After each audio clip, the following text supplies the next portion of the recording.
Hello, everybody, and welcome to another episode of The Owner's Box After Dark.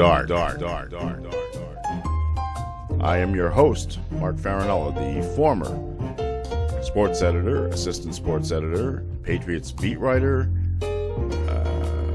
You name it, I did it. And you know that by now. Of a newspaper down here in southeastern Massachusetts for about 41 years duration.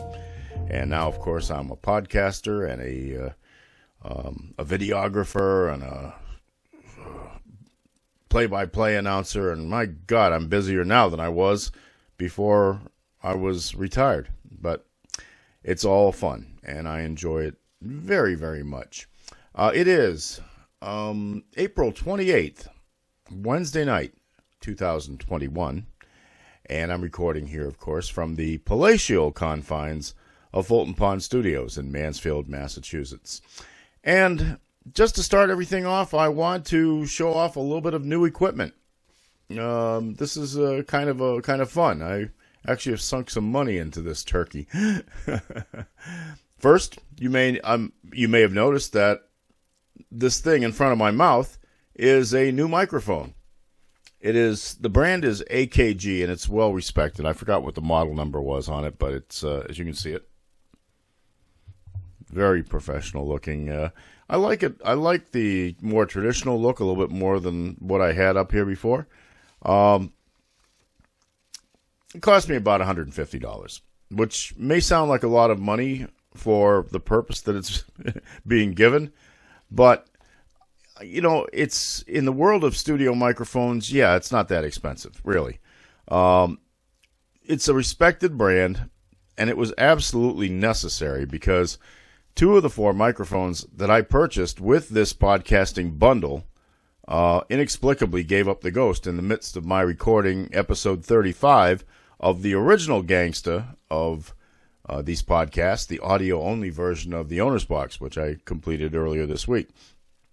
I'm sure they weren't terribly expensive ones as part of the bundle, but it's still weird to think that the one I'd been using all along since, October of 2019, I don't think I'd worn it out, and the other one was just sitting on the other side of the room, and it was not even being used because it was I had 4 of them, and I only have 2 of them in use, so one that was actually still in the box didn't work very well. So this one is new. It is pretty impressive. It actually, I can talk in different areas of it, and it will sound differently because that's the pattern. I mean, it doesn't want to pick up stuff on the other side of the microphone, so this is picking up the best area right now for me, and I like it. I also bought one of those pop screens, and it's just way too big.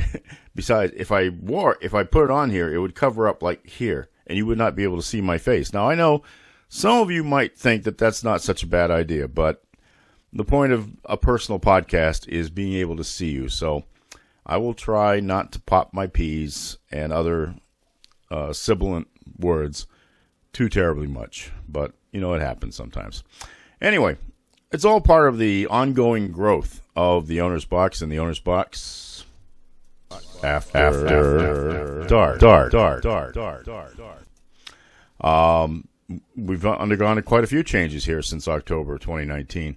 You've seen the second microphone position before. That's over on the other side of the table.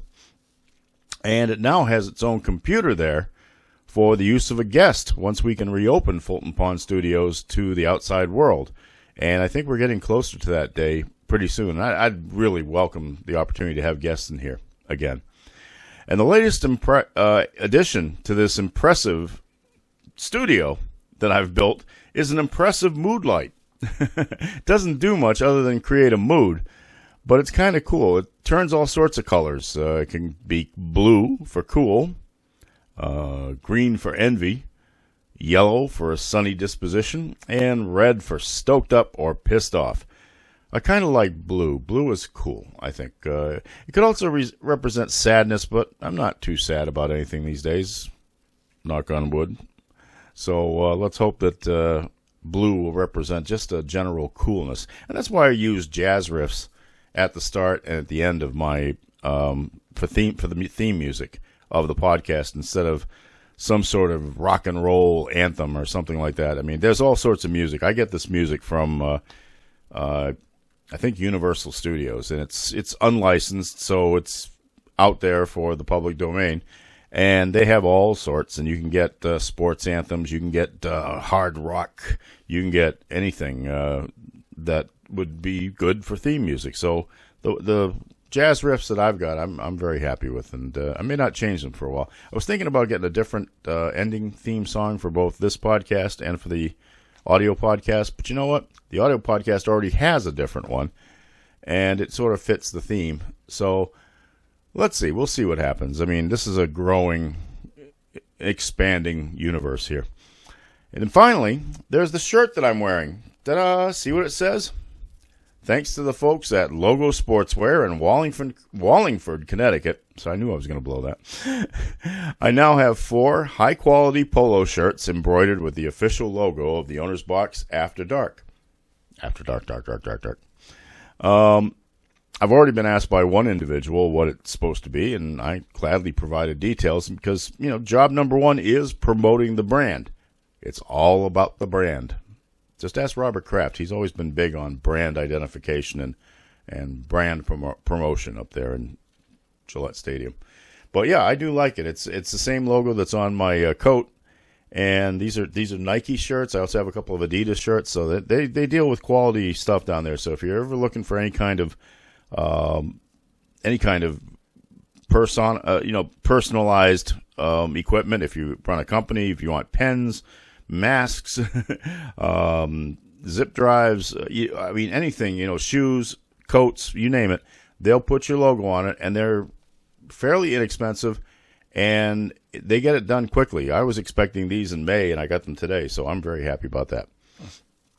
Excuse me for the snort, but I still have allergies that are just out of control right now. Our first segment tonight has to do with the last football game of the Fall 2 season that my friend Glenn Farley and I broadcasted. And I will say broadcast. I know I always get corrected by Peter Gay, the boss up there. He says, it's cable casting.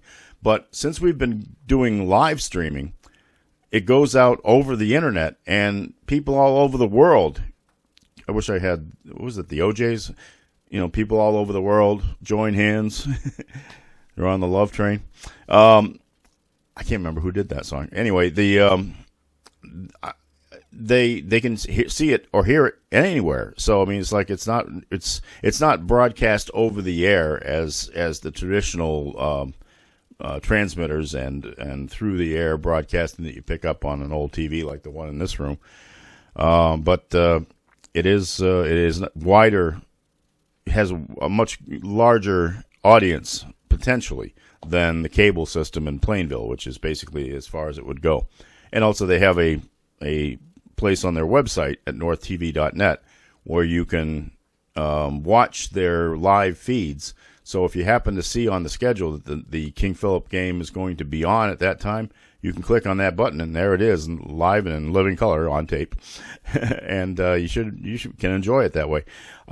But Glenn and I were doing the 68th meeting of the King Philip Warriors and the Franklin Panthers at King Philip's home field. Now the big significance of that was that this is kind of the last game of the year, and it's supposed to represent Thanksgiving Day in a way.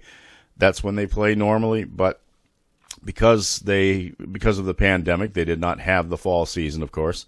And these games are not being regarded as Thanksgiving Day games, but they're still games between the rivals. So you put it kind of in a separate category. They've played 60 times on the holiday, and now 68 times overall. So that's why this was the 68th meeting.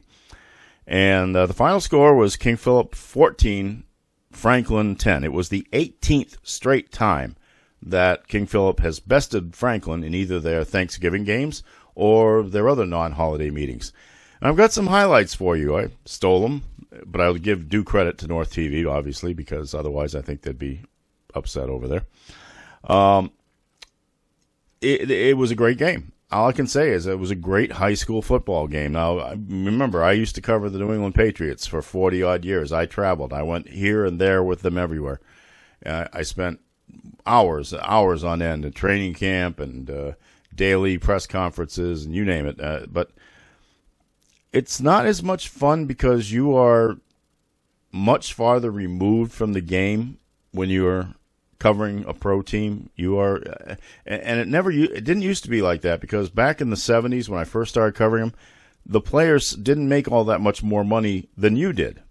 So, and you used to be able to walk with them from the practice field at Bryant College, now Bryant University in Smithfield, Rhode Island, and you could walk back the whole distance all the way to the dorms and talk to them and have great interviews. Now all that stuff is structured and controlled very tightly, and there's a huge gap that has appeared between us and the players, which is why I'm kind of glad I'm retired now, because it was getting to the point where you couldn't develop relationships with any of them. Even the most recent group that I think that I actually had, not really personal, but like more comfortable speaking relationships with, like the guys from the early 2000s teams, and Teddy Bruschi and people like that. Even that has gotten much more distant from the players now. So I'm kind of glad that I'm out of that. But I love high school football still. And so when Peter and the folks at North TV offered me the opportunity to do, at first was color commentary on North Attleboro games, but then they got the contract to do Plainville cable. So they wanted to do the King Philip games from the 3 towns that are in the King Philip district. And now that's kind of snowballed because of the different way that we put it out there to the public. So I brought my friend Glenn in when he got laid off as well. This was not a kind year to older journalists. Let's just say that 2018 to 2020 period. So, but we do the games together. We got great chemistry, I think, and we work together well. And so I figured I'd get some clips here and I'd show you. And so the first clip I'm going to say, first let me set it up a little bit. This game was scoreless in the first half, and it really wasn't that exciting. But it was a nice day for football. It was perfect, 66 degrees at game time. The sun was still up, light winds, no chance of rain whatsoever. A lot better than the game that he and I had covered the week before when we were sitting in 36 degrees, rain, sleet, snow, wind. Oh, awful. Couldn't feel our fingers afterwards, and King Philip lost in that one too. But in this game, it was tight in the first half, but then Franklin had the same record as KP. They were both 3-3 coming in. But Franklin's Parker Chevron, a senior, hit a 32-yard field goal late in the third quarter to give the visitors a 3-0 lead. And in a game like this, you almost were thinking that might be enough. But KP got into scoring position near the end of the quarter on this 38-yard pass from quarterback Charlie Grant to wide receiver Dan Clancy. I think this might be a time where you go upstairs to maybe Clancy. Clancy, Zagrodny, Joseph, those guys can catch the ball, but haven't been called upon to do it that much. Zagrodny's in the game, Clancy's in the game. Both of them will come to the right side. Malatesta is the fullback. Gately the back in the backfield. Grant back to throw. Fires, puts it up in the air. Clancy has the ball, and he's going to fight to get down to about the 4-yard line. Nice catch by Dan Clancy, and fights off the defense by Divine Johnson to get himself a few more yards. Just had a feeling. They're going to call him at the 9-yard line, and that will be the end of the quarter, Glenn. A nice way to end the quarter is KP getting some yardage. It is Franklin 3, King Philip nothing, and we'll be back with the fourth quarter in just a minute. Now, after the quarter break, with the ball in easy scoring position, fullback Mike Malatesta, who's a heck of a player. This kid has done it all. Fullback, he's a running threat. Great defensive player as a linebacker. He even runs back kickoffs. This kid is unstoppable. He gave King Philip the lead with this strong run right up the middle. They're going for it. 4th and goal at the 3-yard line. King Philip will go for it.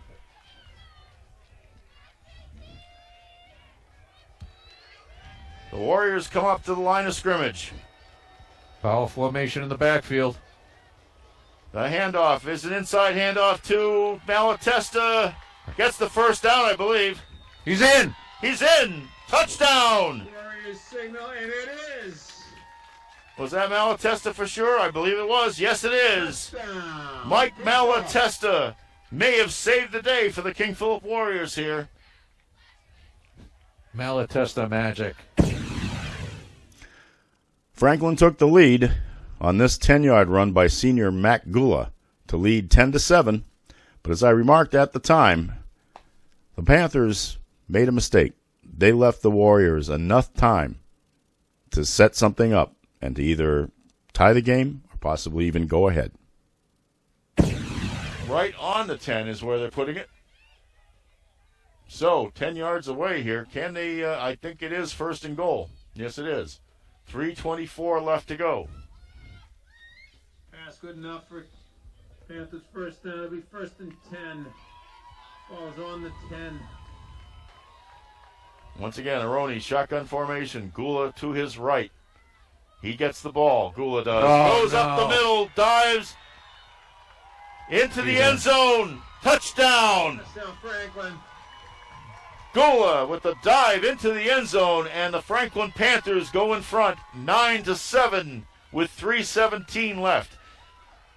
The one thing, Glenn, they've left King Philip some time. Yeah, 3:17. It's not a lot in the high schools, but it's still time. Now, King Philip had a long way to go on this drive, but they got a big chunk of yardage on this outstanding catch along the sideline by Mike Zagrodny. It was the biggest play of King Philip's last chance possession, and it reminds me an awful lot of a similar catch years ago made on the sidelines in Buffalo by former Patriot David Patton back in the early days of the dynasty. The only difference is Zagrodny didn't knock himself out on the turf, and he was able to get up, knew that he caught the ball in bounds, and the King Philip Warriors were in business. And they don't give him the forward progress. They only give him where he retreated to. So that is to the 43-yard line. And you're right, Glenn. It's 1:46 left to go, so now it's getting a little tense. They got to pick it up a little bit here. Grant is in shotgun formation. Gets the ball. Looks to throw. Now he's under pressure. Throws it. Is that a catch out of bounds? Or does he have it? I believe he's got it. He's got it. He's got it. Yes. That is to Zagrodny. Zagrodny with a great catch on the right sideline. Must have landed in bounds, going, because I thought he was soaring out of bounds. So let's see here. They will have it. Inside the 35. Good catch. It's at the 34. It is. And so the Warriors put the finishing touches on their comeback with this throw from Grant into the end zone. He was looking for Clancy with about a minute left to go in the game, and Clancy had to fight off a defender. And as you can tell from the call, I was absolutely enjoying the opportunity to broadcast this game on the live stream. This is 1:14 to go. Ball game entirely on the line on this possession. And let's It not goes forget. without saying. Let's not forget that excellent pass to Zagrodny. What a great catch on the sideline. And, Coach Lee could be looking at another huge decision here with Matt Kelly in a couple downs. Let's see. I'll tell you. It's second down, so let's see if they can do what they really want to do and put a touchdown on the scoreboard and win this ball game. Again, Grant will be behind center. Takes the snap in a moment. Gets it now. Looks to pass. Clancy. Gets it up in the air for Clancy. He has it. It is a touchdown. Yes. Clancy fought off the defender and scores the go-ahead touchdown for the King Philip Warriors with 1:08 left to go in this contest. Clancy. Wow, what a bit of concentration by Clancy. There are no flags. No flags. That is a score, folks, and it's 13-10. The King Philip Warriors now with Matt Kelly coming out to kick the extra point. That, of course, put King Philip in front, 14-10. And then on the ensuing kickoff, King Philip's Nick Viscusi recovered a loose ball. Jake Sullivan hit the returner for Franklin. The ball popped loose, and Viscusi was there to recover it at the 31-yard line of Franklin, and that's all they needed. one first down, and they were able to go to victory formation. So the final score was King Philip 14, Franklin 10. King Philip finished the season, short as it was, at 4-3, and Franklin finished at 3-4. Now, after this break, I'm going to talk to my broadcast partner, Glenn Farley, about how this wedge season progressed. We recorded something just before the game on site there at MacTaz Field in Rentham. But prepare your ears first for a truly unusual experience during this interview. 年末だから美味しいのせっかくだから本当にいいもの年末だからせっかくだから一年の締めくくり美味しいビールにしませんかキリン一番搾りうわー幸せ Hello again, everybody. Welcome back to the Owner's Box After Dark. I am your host, Mark Farinella, the man with the plan. 45 episodes. Can you believe that? And we've only been doing the After Dark since, let's see, I want to say it was July, my vacation last year. So we really cranked out quite a few of these. Now, I remember I was doing them every night for a stretch, probably about 10 to 15 minutes at a turn, because it was new and I was trying to figure out how to do this. And I don't know if you remember, but I used to, for the title card, I used to hold this up to the camera like that.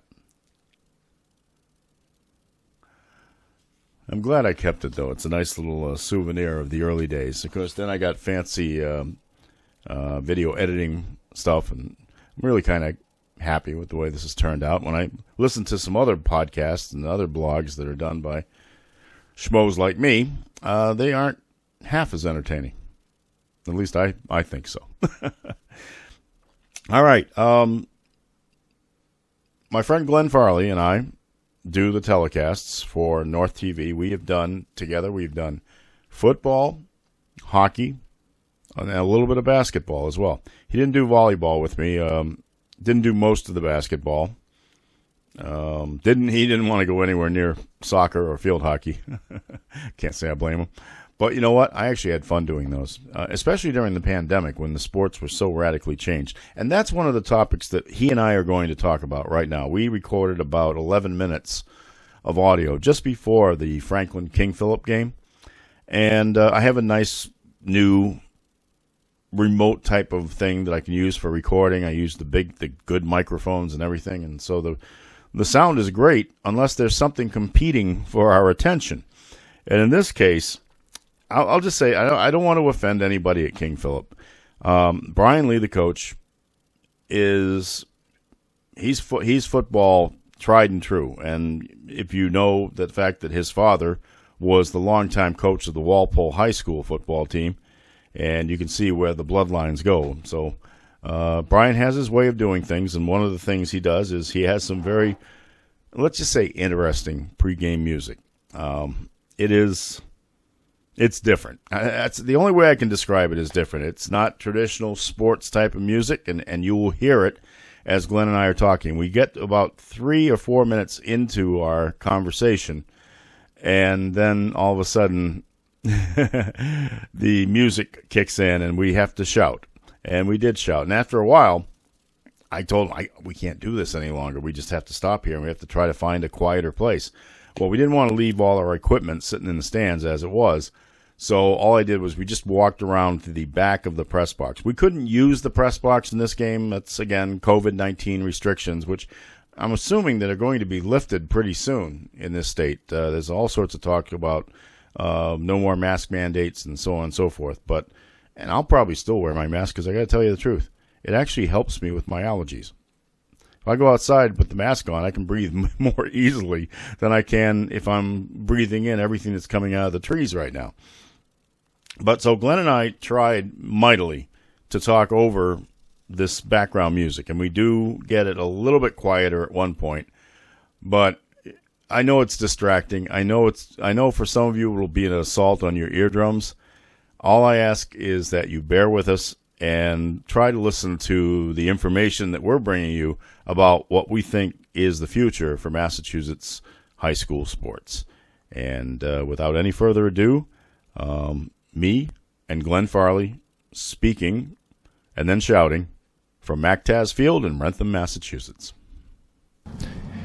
Hello, everybody. I'm at Arnold MacTaz Field in Wrentham, Massachusetts, home of the King Philip Warriors, and we are here before the Franklin versus King Philip game. It's April 23rd, and I'm sitting next to my broadcast partner for North TV, Glenn Farley. And Glenn, we are right at the end of this football schedule. Hopefully, we'll have another one kicking up in September. But until then, how do you think this Fall 2 concept worked for everybody? All things considered, I think it went rather well. Obviously, some schools ran into bumps along the way. A number of schools ran into bumps along the way.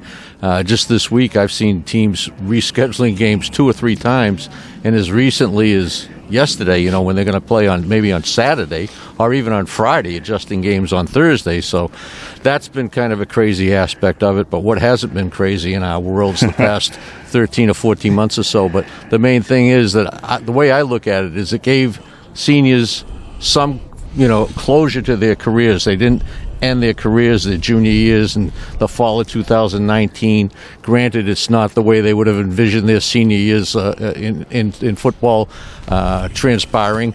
What has transpired the way these seniors would have envisioned this year? Nothing. But it gave them a senior year, maybe, half a season, maybe more.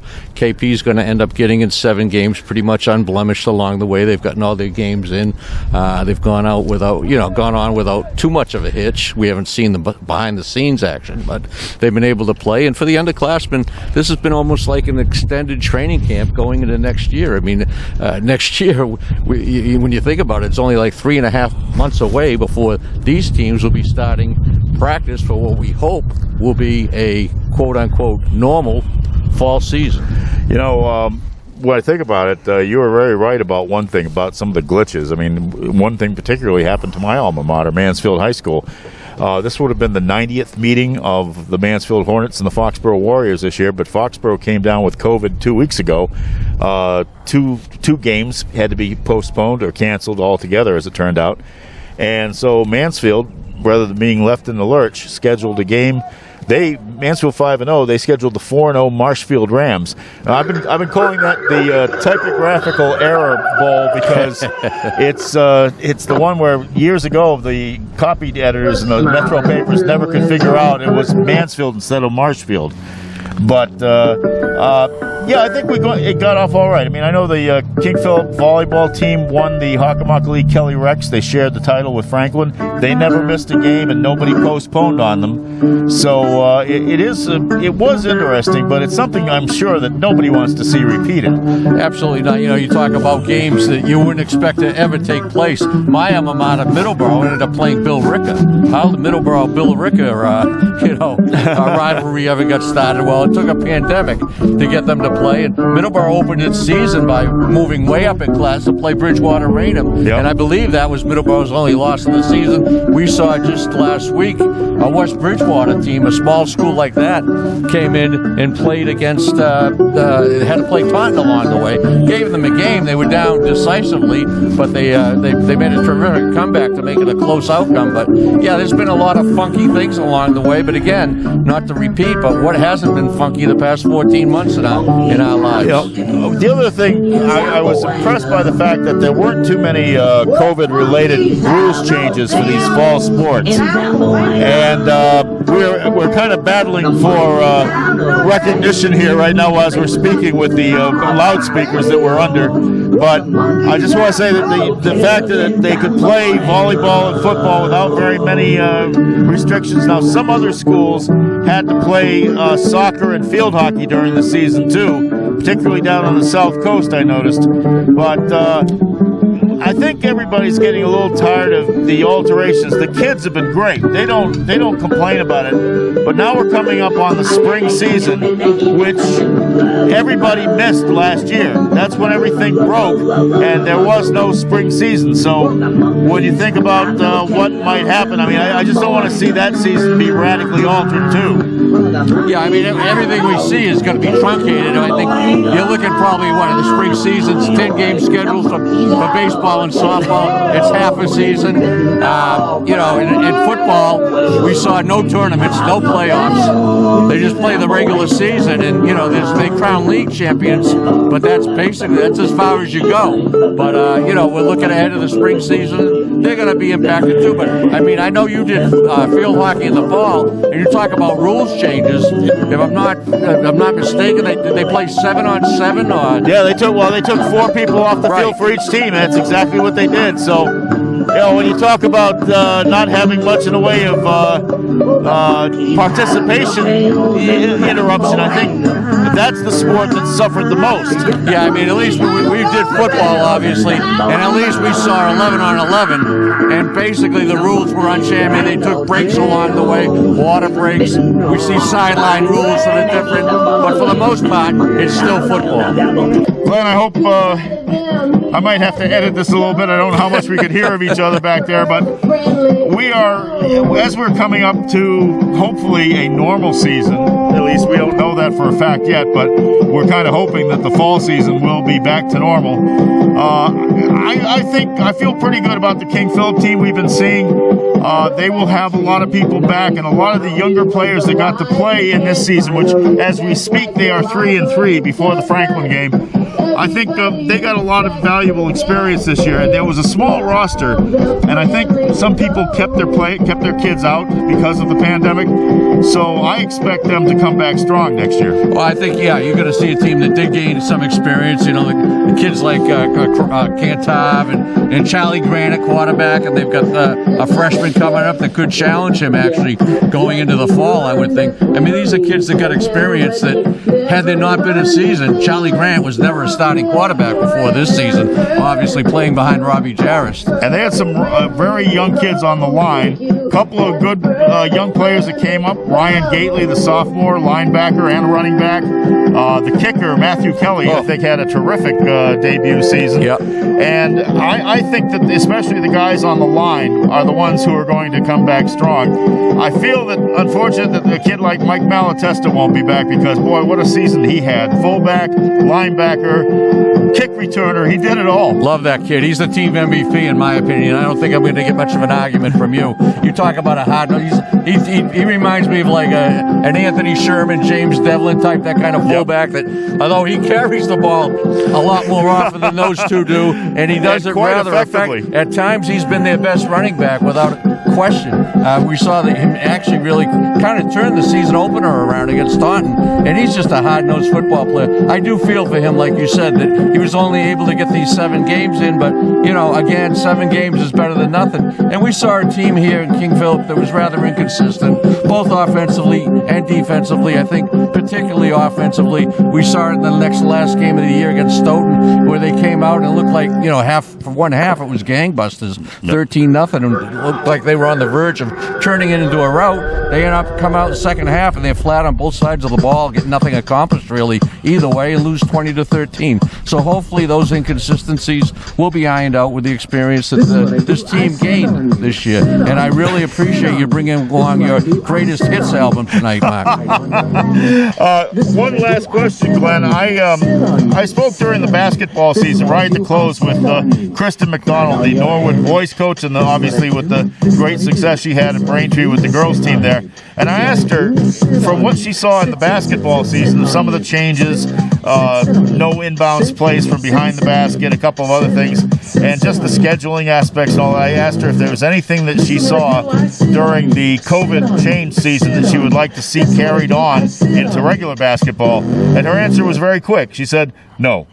Sure. And do you kind of feel that way with just about all sports, that everybody's really eager to just get back to normal? I really do. Yeah, I mean, let's get back to it. Yeah, I don't think any of us can get back to a normal life fast enough.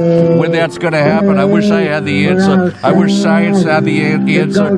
No one knows at this point. But this was a move towards normalcy, I would say, where we did have sports, and we're looking forward to a spring season. Truncated as it is, as we said, but at least it's going to be half a season where last year there was none. So we're getting there. And like you said before, this was for the seniors. Absolutely. The kids that were robbed of their seasons in the fall, and even going back as far as last spring. This was an opportunity to get them something that they might not have had at all if people hadn't really worked together and tried to put together something that would give them the opportunity to play. But as you said, and as just about everybody I've talked to said, we can't get this over with soon enough. So as I've told people many times, use your hand sanitizer, keep wearing your masks. Please get vaccinated, do everything you can. Let's get this over with, because for those of us that love high school sports, and Glenn and I both do, we want to see it get back to normal and let the kids enjoy their lives, because that's what it's all about. It's not about us. It's not about the adults. It's about the kids out there, and that's the most important thing. We may not agree on everything all the time, but I'm 100% with you on everything you just said, Mark. Good points. So I'm here again with Glenn Farley, formerly of the Brockton Enterprise, my broadcast partner in North TV, and I want to thank Brian Lee for the accompaniment with the music that he has playing on the loudspeaker. We will be just about ready to start getting ready for this game shortly, and I'm really looking forward to it. Good to be with you, Mark. Good to be with you too, my friend.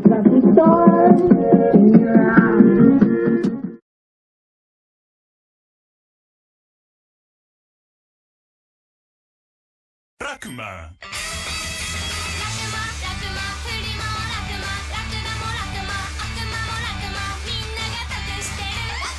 販売手数料が安い。楽天ポイントもらえる。ラクマ。Hello again. Welcome back to the Owner's Box. After dark. Episode 45. I'm Mark Farinella. I forgot to give you all the inside the studio stuff tonight. Okay. First things first, the mood candle is the Yankee Candle Sicilian Lemon. I have been really trying to get some freshness into this place. And, God, I love the scent of this. It really, really is terrific. Yankee Candle comes up with some pretty darn good scents. I mean, look, I know, I'm a guy. Am I supposed to be excited about candles? Well, look, if we want to talk about being part of the new millennium, why can't I be interested in candles? What the hell? At least it makes the place smell better, right? And so I have those. I have the evergreen ones. I have the apple ones. And I enjoy them immensely.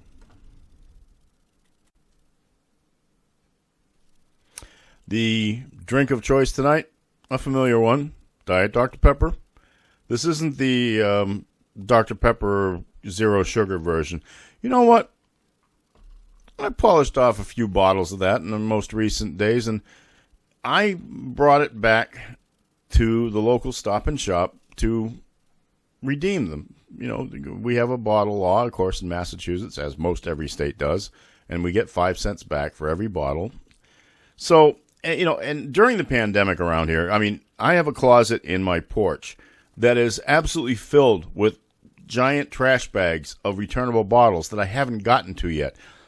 And I don't have a big car, therefore I don't have room to put all these giant bags full of bottles in them. So I do it maybe two at a time, and I think I'm down to about 4 bags now.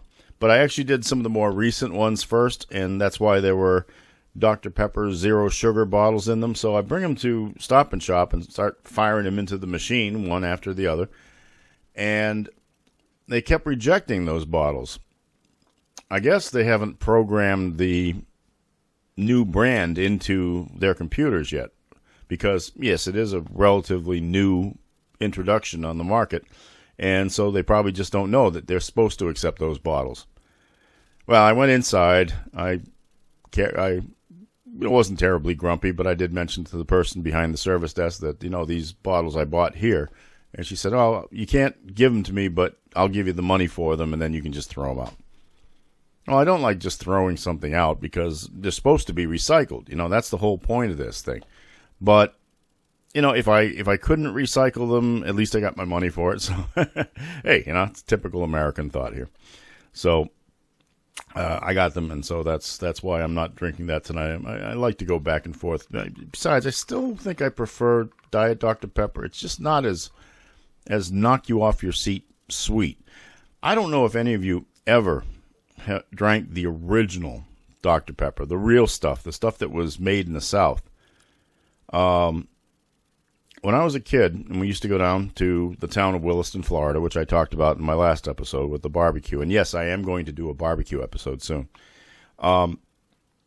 We would stop at these little roadside gas station convenience store things. Now, they weren't at all what you are thinking in your mind about today's convenience stores or these giant Cumberland farms with 1 million gas pumps and large as a supermarket inside. No, these were tiny little storefronts that were probably the first gas stations built in the 1920s along US 41 from Williston to Dunellen going west.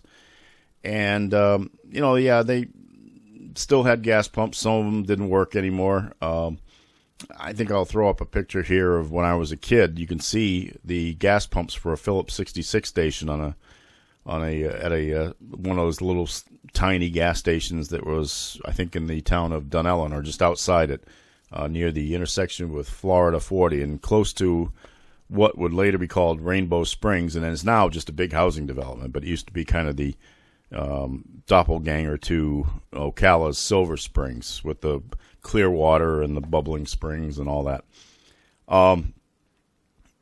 But the original Dr. Pepper was just I don't know how to describe it, but I think it was more of a laxative than anything else, to be honest. And I'm not saying I had that result from it, but I remember, because we would stop, we'd get maybe a knee-high drink or something like that. I don't know if any of you remember the brand knee-high either, but we'd get something in the store while we were filling up the tank of the car that we drove down in.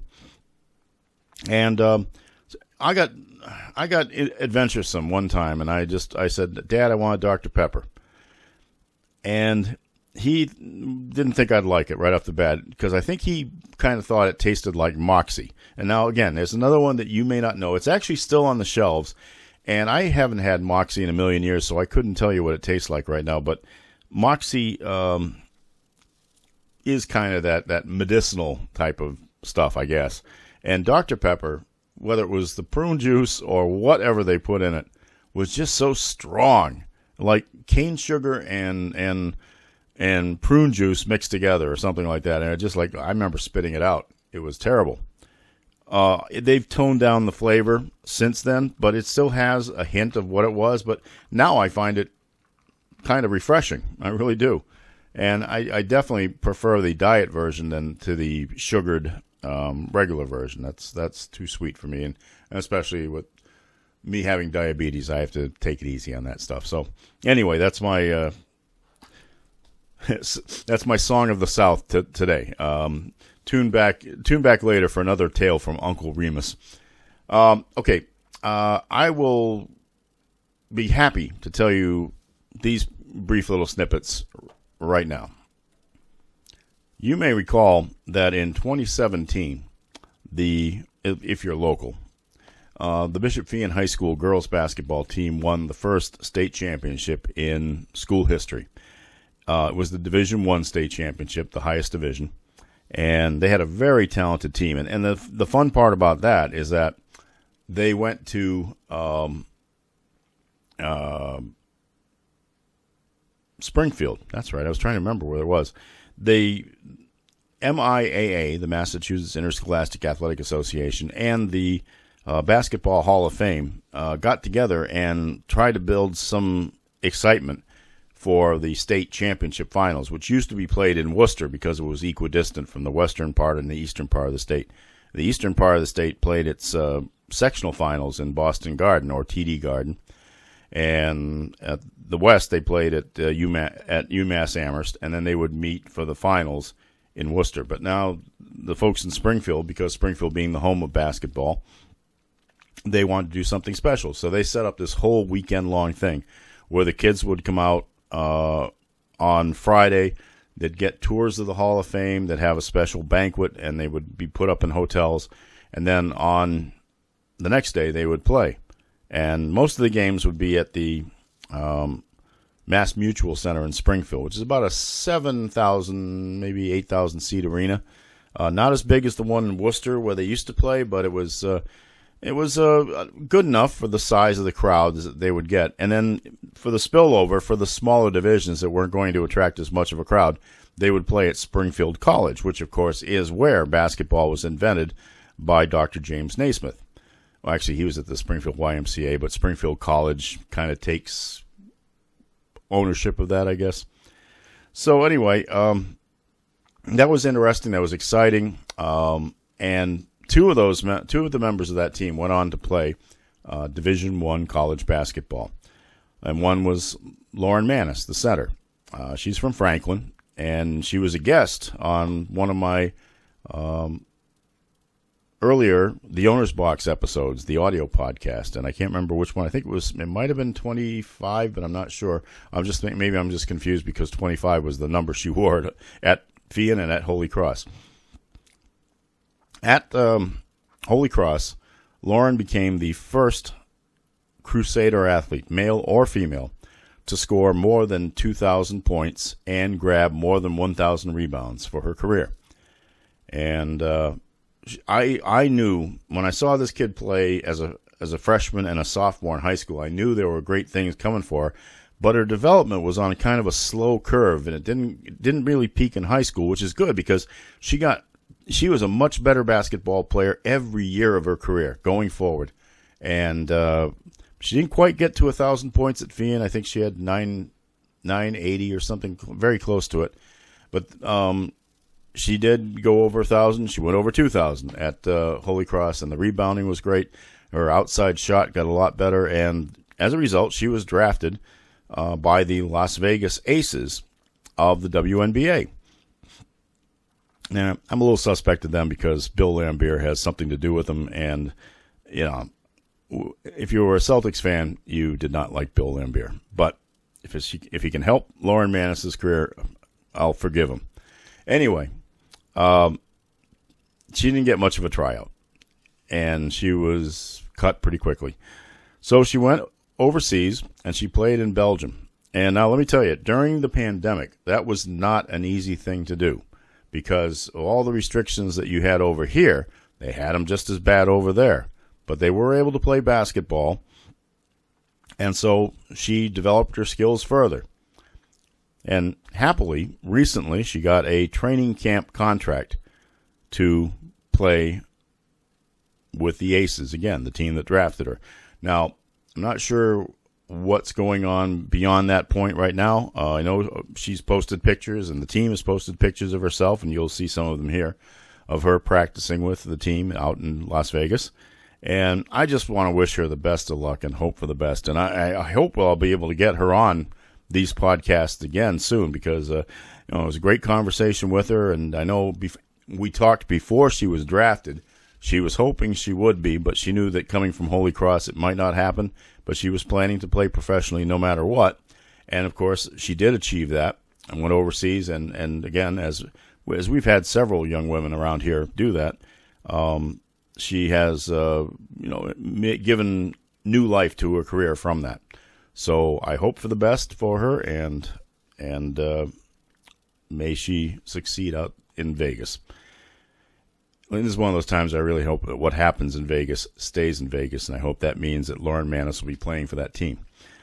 Now, the point guard and shooting guard, depending upon the situations for that Fian team, was a young lady by the name of Katie Nelson. And she was a year younger than Lauren, so she played one more year of high school ball after Lauren graduated. Then she ended up playing at Boston University. And Katie had a great career at BU. Definitely one of the leaders of the team. Every year, points went up, assists, really good at distributing the ball. And I expect that. Now, she's kind of a basketball legacy at Feehan. I mean, her father, Brian, was a player in the 1980s. Didn't quite get to 1,000 points, but in those days, you hardly even started at Feehan until you were a junior.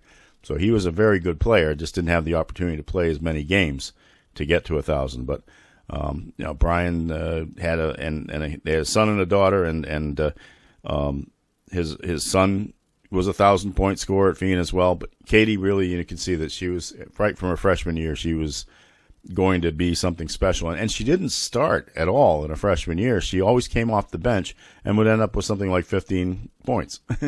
So, outstanding junior year and part of that state championship team.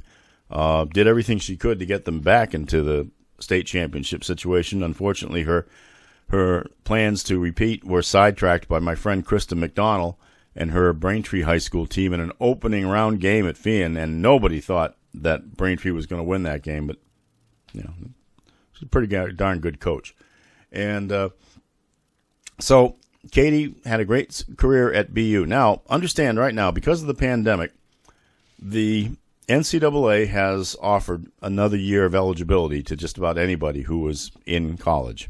Now, Katie has finished up her degree requirements at BU, and her coach has taken a job as the head coach at Wisconsin. So, with one more year of eligibility left, Katie Nelson will be playing for Wisconsin. Go Badgers.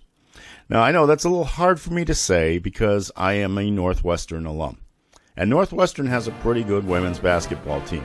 And one of their best players is a Massachusetts product from Newton South High School, Veronica Burton. Now, if the last name sounds familiar to you folks around here, yes, her dad is Steve Burton of Channel 4, the sports director of WBZ TV. And Steve played quarterback for the Northwestern Wildcats during some of their less successful periods in life. And so we don't really talk about that all that much. But obviously he's true to his school. His father went to Northwestern, Ron Burton, one of the first draft picks of the New England Patriots, or the then Boston Patriots. And so Veronica has gone to Northwestern, and she has blossomed as a player there. Outstanding defender. And now you can see her offense is starting to kick in and get better, and her distributing of the ball is getting better. I saw her play in a tournament game against Bishop Feehan at Newton South a while back, and I thought, yes, she's good, but I thought that she was a little wild and probably trying to take too much on her own shoulders. I think she kind of knew that she was the best player on the team, and not in a selfish way, not at all, but in a way that kind of she felt the responsibility to try to lift this team up. And I saw her, she would dish the ball off as often as possible, but then a lot of times she would have to just say, all right, give me the ball, and do that. And so I thought that might be a little bit of an Achilles heel, but then when you go to college, you got to remember that everybody's a player. And when you go to a big college, they're going to get good players around you. And so you have an opportunity to fit in with a group of good players. So that's what happened with Veronica Burton, and she's doing extremely well. And, of course, as a Northwestern alum, I'm very happy about that. But I think Katie Nelson can play in the Big Ten. I really do. I know her skills. She's a little smaller than some of the guards that will be playing up there, and maybe not as quick as some, but she definitely anticipates extremely well, and just has that unquenchable spirit to want to win, to do something good out there. And I think, she'll have the opportunity because she'll be playing for her former coach, whose name escapes me right now, but I'll figure it out by the time I have to tell you how she's doing and all that. But I think that there's a great opportunity for her to have one really shining year, and you never know what that shining year with the exposure of the Big Ten, what that might mean for the future of her basketball career.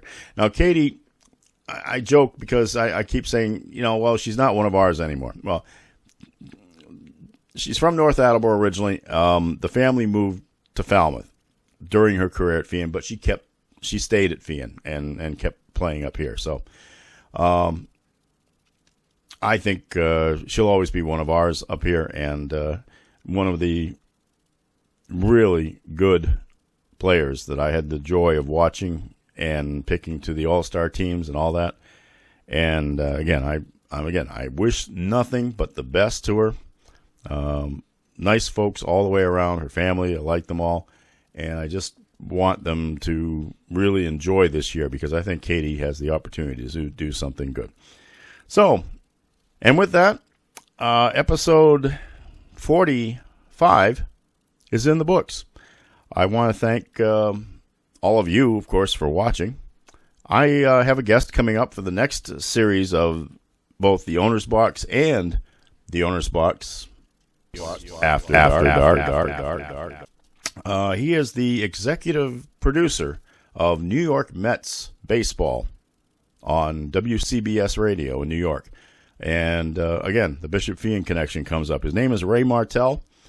He's a native of Pawtucket. He went to Feehan, and he has been taking steps up the ladder quite a while in the sports radio and baseball producing areas.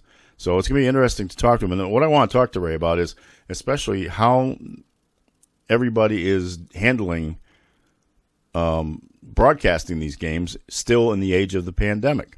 I know that here in Boston, the crew for NESN is still working out of a studio in Watertown.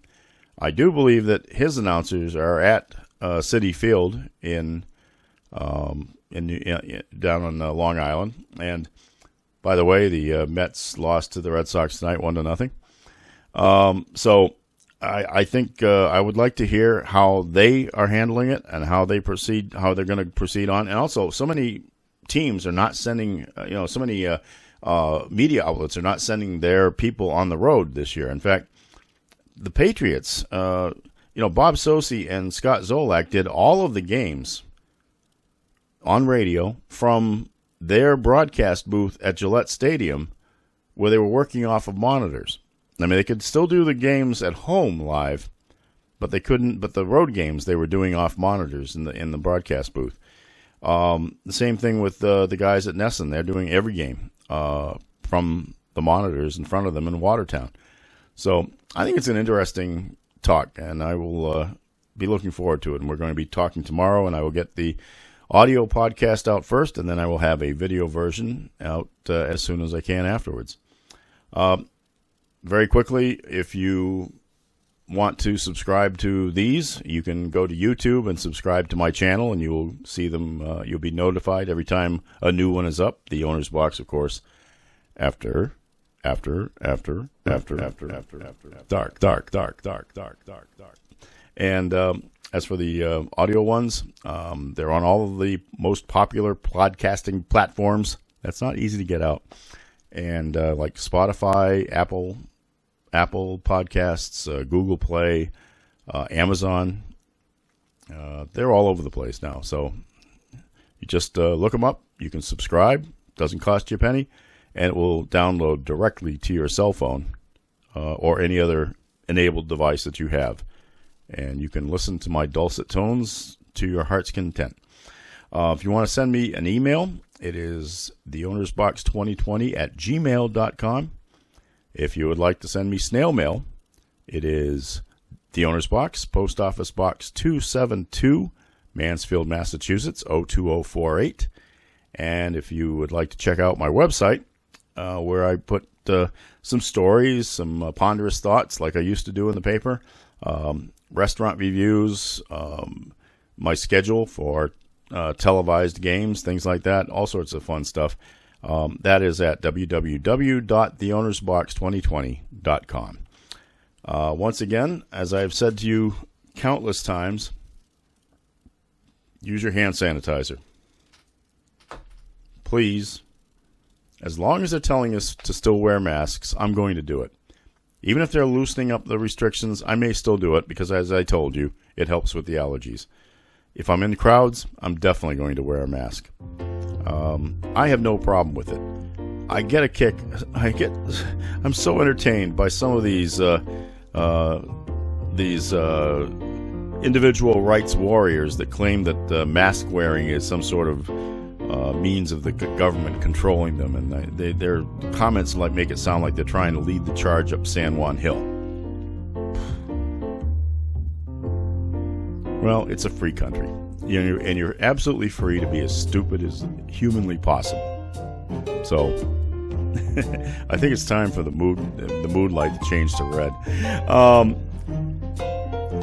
Take care of yourself. Be kind to others.